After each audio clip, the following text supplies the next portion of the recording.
Okay, great exercise for the biceps is a seated dumbbell hammer curl. But it's not good for just the biceps. The biceps are really strongly work strongest when my hands are fully supinated or fully pointing up to the ceiling, okay?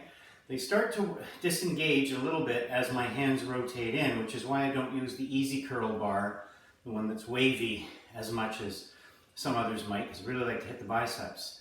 I like to be deliberate about what I'm doing. So I'm generally working either fully supine or neutral.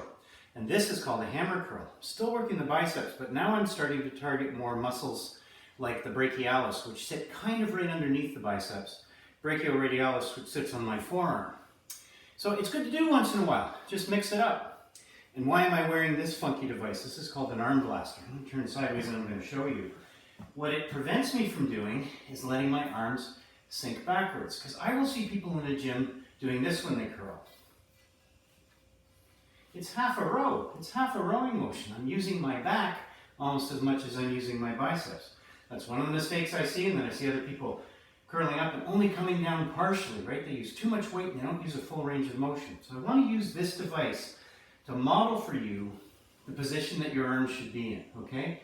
So if I didn't have it on, literally my arms would be in the same position. My forearm would be kind of on the curve of my rib cage here. Not on the sides, not on the front, but kind of right on the curve, on the 45 degree.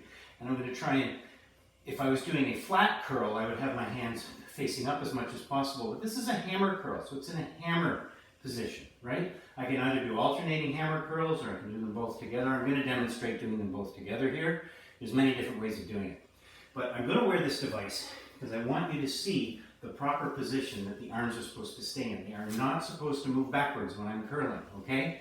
I go through a full range of motion, and I only come up to here. You see I'm about 30 degrees off of the vertical? That's important, because if I'm fully up here, and gravity's pushing straight down on my arm, there's no lever trying to pull my arm down, so there's no stress on the biceps and on the brachialis and on the brachioradialis, and I want constant tension, okay?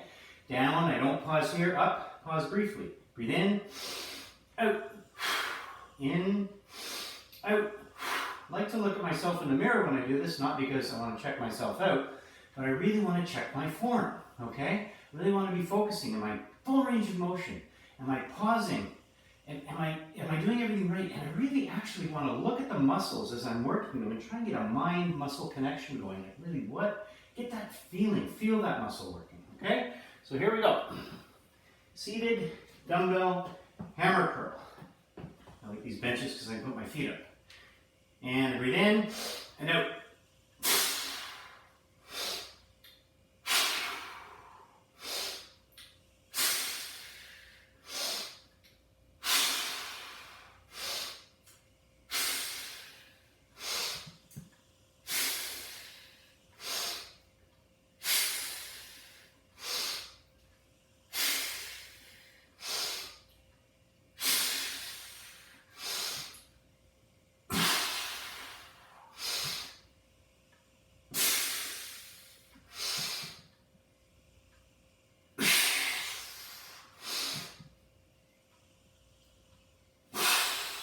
Good.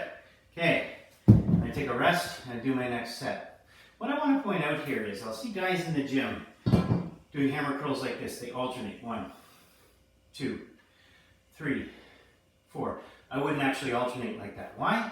Because there's no tension on my arm down here. And if I want to build muscle, I want to keep tension, tension on the muscle, which is why I want to pause here, not pause here, pause here, not pause here. So if I want to increase tension, here's what I do. I don't pause at the bottom, I pause at the top. I do this, up. One goes down, comes up and stops. Other goes down, comes up and stops, right? So there's tension in it, and even more tension. I gotta pause and I gotta hold it here while I'm working the other one, okay? So great exercise for the biceps, brachialis, brachioradialis. When you're doing it, even though you're in the chair, remember, core is tight, back straight, looking straight ahead. No swinging, please, okay?